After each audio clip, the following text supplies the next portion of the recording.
সম্মানীয় মোদিজি, আপনি দেশের ভালোর জন্য বলেছেন 1 বছর যেন মানুষ সোনা না কেনে।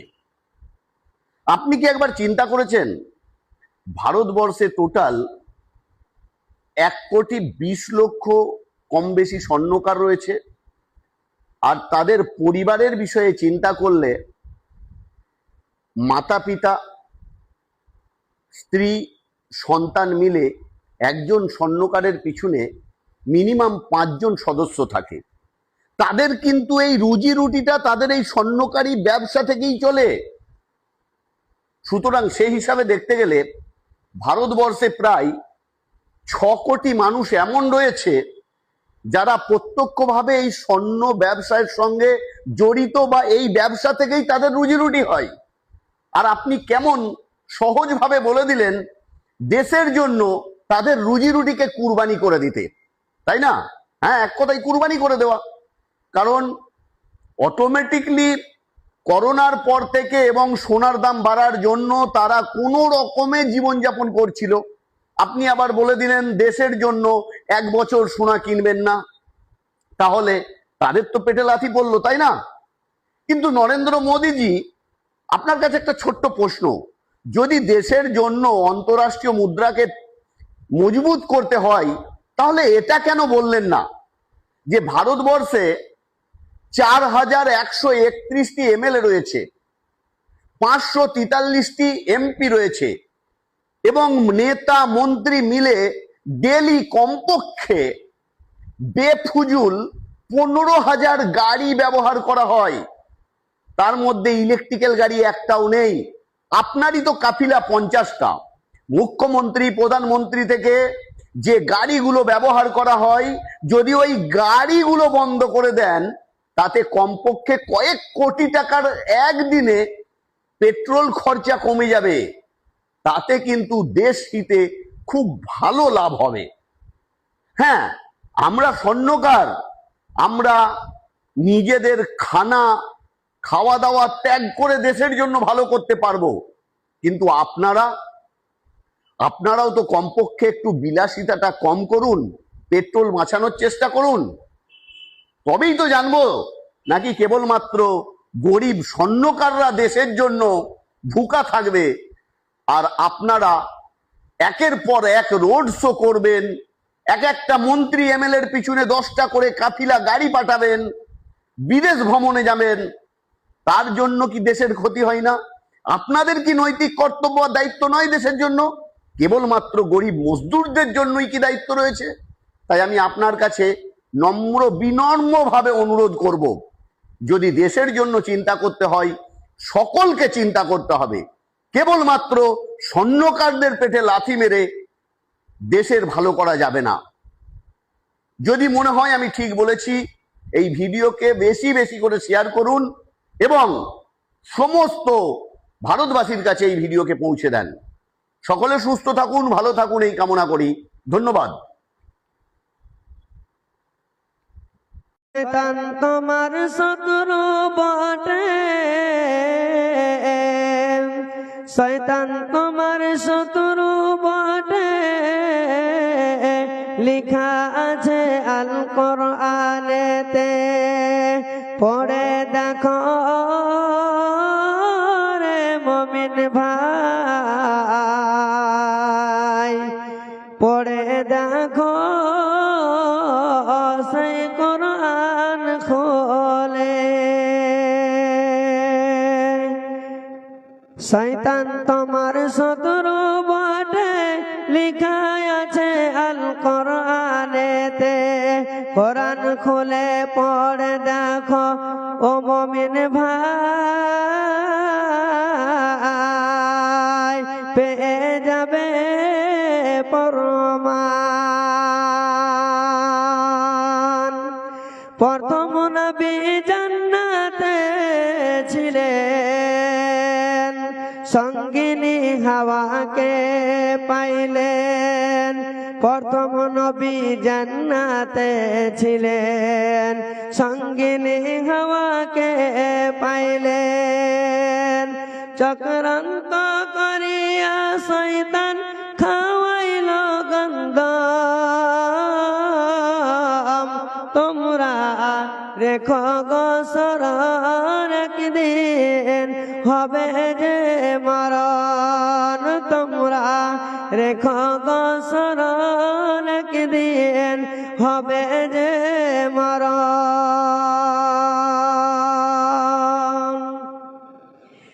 ইব্রাহিম আগে নবী ছিলেন, কুরবানির আদেশ পাইলেন। ইব্রাহিম আগে নবী ছিলেন, কুরবানির আদেশ পাইলেন। আরাফাতে যাবার পথে ধোঁকা দেয় শয়তান। তোমরা রেখো গো স্মরণ, একদিন হবে যে মরণ। লিল্লাহি তাকবীর, বলেন আল্লাহু আকবার। লিল্লাহি তাকবীর। যাই হোক, আজকের চলমান সভার সভাপতি মহাশয় এবং মাদ্রাসা থেকে আমাদের হেড শিক্ষক আগত এবং সামনে বসে থাকা দিন প্রিয়, ইসলাম প্রিয় ভাই ও বাবজানেরা, সমস্ত প্রশংসা, সমস্ত গুণগান, স্তব স্তুতি একমাত্র সেই মহান আল্লাহর জন্য, যার অশেষ মেহেরবানিতে আমরা কিছু কোরআন ও হাদিসের কথা এ আন্ধারিয়া পশ্চিম পাড়া ওয়াক্তিয়া মসজিদের উন্নতি কল্পে একটি জলসার মাধ্যমে আমরা কিছু কোরআন ও হাদিস শ্রবণ করার এবং বলার তৌফিক ইনায়াত করেছেন।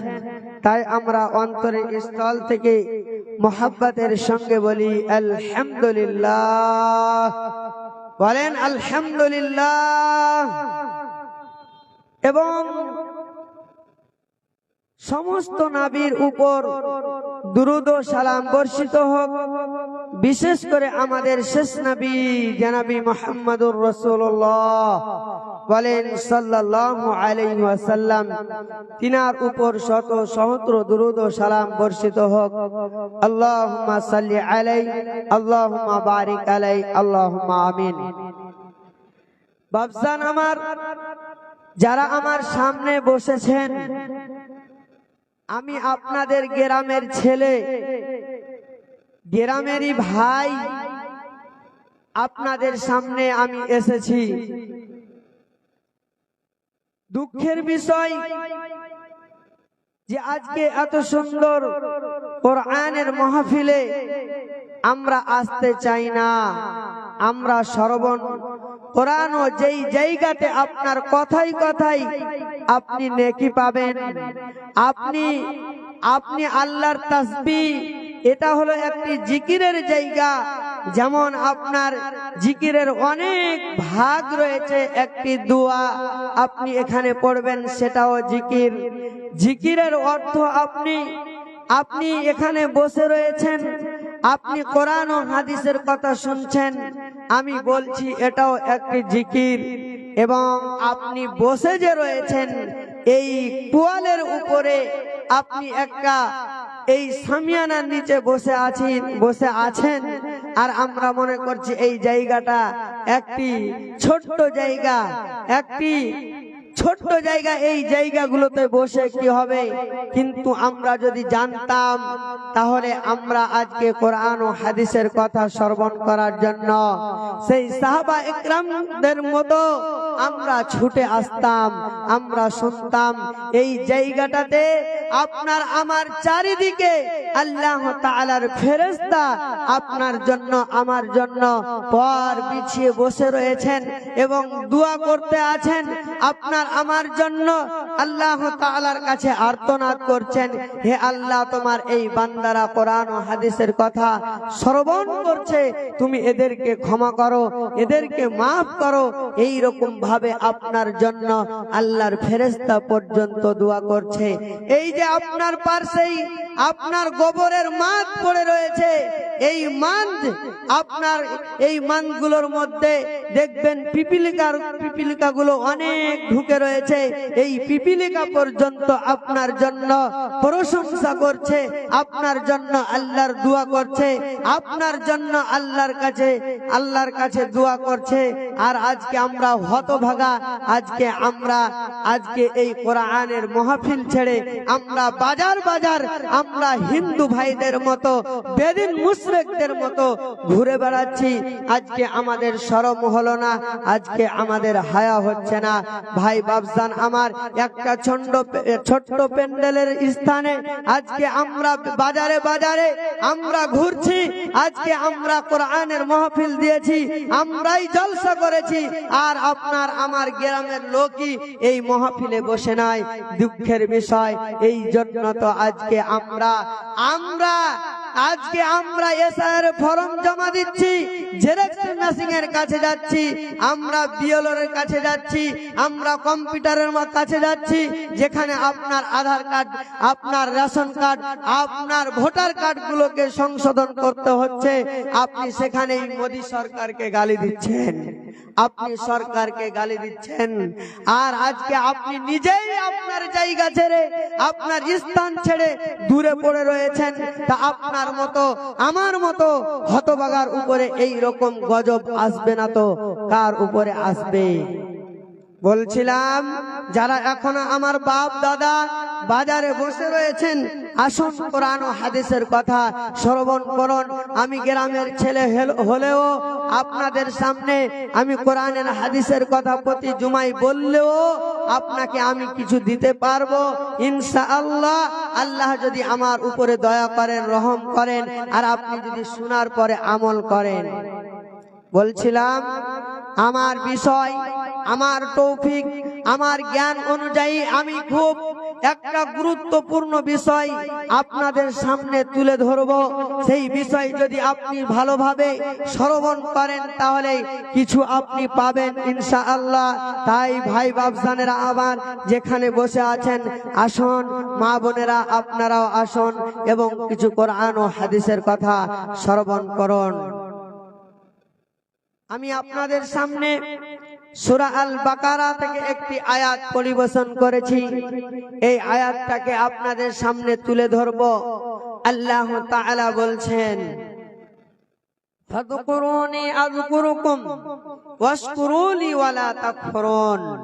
আল্লাহ বলছেন, কি বলছেন?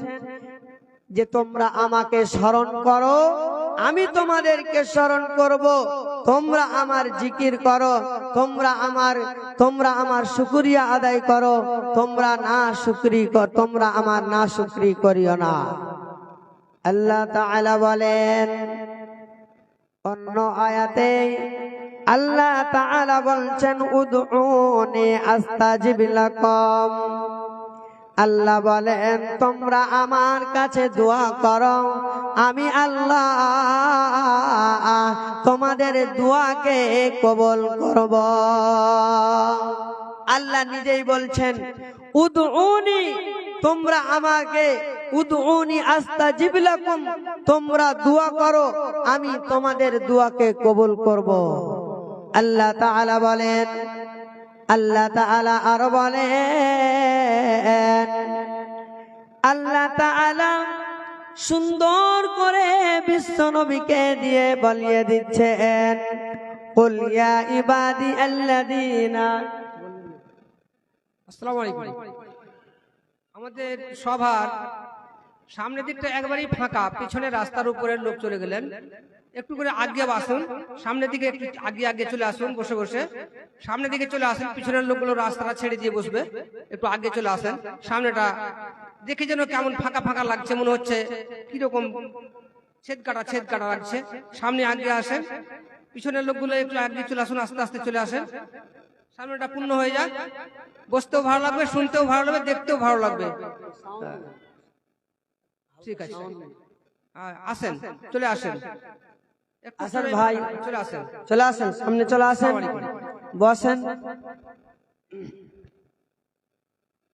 তো যাই হোক, বলছিলাম, আল্লাহ বলেন, উদউনি আস্তাজিব লাকুম, আল্লাহ নিজেই আমাদেরকে বলছেন, হে আমার বান্দা বান্দিরা, তোমরা দোয়া করো, আমি তোমাদের দোয়াকে কবুল করব। আল্লাহ তাআলা অন্য জায়গায় বলছেন, ওয়া ইযা সাআলাকা ইবাদি আন্নী ফাইন্নী করিব। আল্লাহ তাআলা নবীকে বলছেন, হে নবী, আপনাকে জিজ্ঞাসা যদি আমার বান্দারা করে, আমার বান্দারা আপনাকে আমার সম্পর্কে জিজ্ঞাসা করছে, আপনি বলে দেন যে তারা, তাদের পাশে আমি আল্লাহ, তাদের কাছে আমি আল্লাহ, তাদের নিকটে আমি সর্ব সময় থাকে। উদউনি আস্তাজিব লাকুম, অতএব আমাদেরকে আল্লাহ তাআলার কাছে দোয়া করতে হবে। বাবজান আমার, ভাইজান আমার, আজকে আমরা দোয়া করি না, আল্লাহ তাআলাকে আমরা ঠিক মতো স্মরণ করছি না। আজকে আমরা আল্লাহর ইবাদত করতে চাই না, আজকে আমরা আল্লাহকে স্মরণ করতে চাই না। কিন্তু আল্লাহ বলছেন, বান্দা, তুমি যদি পাপ করেছো রয়ে, তোমার দ্বারাই যদি পাপ হয়ে গেছে, তুমি আমাকে, আমার কাছে দোয়া করো, তুমি আমার কাছে আর্তনাদ করো, তুমি এক ফোঁটা পানি আমার ভয়ে ফেলে দাও, আমি আল্লাহ তোমাকে ক্ষমা করে দিব, তোমার জন্য জাহান্নামকে হারাম করে দিব। তাই কবি বলছেন, হে আমার রব, আমার হৃদয়ে দাও তোমার ভয়। হে প্রভু, আমার হৃদয়ে তোমার ভয় দাও, তোমার ভয়ে যেন এক বিন্দু ফোঁটা, তোমার ভয়ে যেন এক বিন্দু পানি ফেলতে পারি। হে খোদা, আমার হৃদয়ে তোমার ভয় দাও। নামাজ পড়ি না, রোজা রাখি না, নামাজ পড়ি না, রোজা রাখি না, তোমার নবী মানি না, তোমার বিধান মানি না, তবুও নিজেকে ইমানদার বলি। হে প্রভু, আমার হৃদয়ে তোমার জাহান্নামের ভয় দাও। হে প্রভু, আমার হৃদয়ে তোমার জাহান্নামের ভয় দাও। বাবজান আমার, ভাইজান রে আমার, তাহলে বলছিলাম আল্লাহ তাআলা আমাদেরকে দোয়া করতে বলেছেন। আল্লাহর নবী জনাবি মুহাম্মদুর রাসূলুল্লাহ বলেন সাল্লাল্লাহু আলাইহি ওয়াসাল্লাম, হাদিসের রাবি হযরত আনাস রাদিয়াল্লাহু তাআলা আনহু থেকে বর্ণিত, তিনি বলেন যে আল্লাহর নবী আমাদেরকে বলেছেন, অর্থাৎ তাদেরকে বলেছেন, তারা নবীর সাহাবা, আমরাও তাদের পরে আমরা নবীর উম্মতি। আমাদেরকে বিশ্ব নবী বলেছেন, হে আমার উম্মতের দল, তোমাদের যদি একটা চপ্পলের বাদ ছিঁড়ে যায়, একটা যদি তোমাদের স্যান্ডেলের বাদ ছিঁড়ে যায়, ফিতা ছিঁড়ে যায়, তারপরেও তোমরা সেই স্যান্ডেলের, সেই চপ্পলের, সেই জুতার বাঁধের জন্য তোমরা আমার কাছে দোয়া করো। আল্লাহর কাছে আমাদেরকে চাইতে হবে। যদি আপনার একটা সুই পর্যন্ত প্রয়োজন হয়, কেন বলবেন যে মুলবি সাহেব একটা সুই 2 টাকা দাম, তাহলে এর প্রয়োজন আমার, তাহলে আমি এর জন্য আমি একটা চাপ্পালের বাদ কিনতে যাব, 10 টাকা থেকে 20 টাকা নিবে, এই এত ছোট্ট জিনিসটা কেন আমি মুলবি সাহেব আমি আল্লাহর কাছে চাইবো? আপনার প্রশ্ন স্বাভাবিক যাচ্ছে, কিন্তু আপনি বলেন যে আল্লাহর দয়া ছাড়া, আপনার আমার আল্লাহর দয়া ছাড়া কিছু করতে পারবো ভাইজান? বাবজান আমার বলেন তো, আল্লাহর দয়া ছাড়া, আল্লাহর রহমত ছাড়া আমরা কিছু করতে পারবো না। তাই আল্লাহর দয়া হলে আপনার যে সুইয়ের প্রয়োজন, সেই সুইটা আপনার আল্লাহর দয়া হলে, আল্লাহর রহম হলে আপনি সেই সুইটা খুঁজে পাবেন, কিনে পাবেন। আপনি স্যান্ডেলের বাদা কিনতে পারবেন, নচেত আপনি পারবেন না। তাই আপনাকে আমাকে আল্লাহ তাআলার কাছে চাইতে হবে। আবার চলেন আর একটি হাদিস, সহি হাদিস, বিশ্বনবী বলছেন কোন মানুষ যদি দোয়া করে, এমন কিছু মানুষ আছে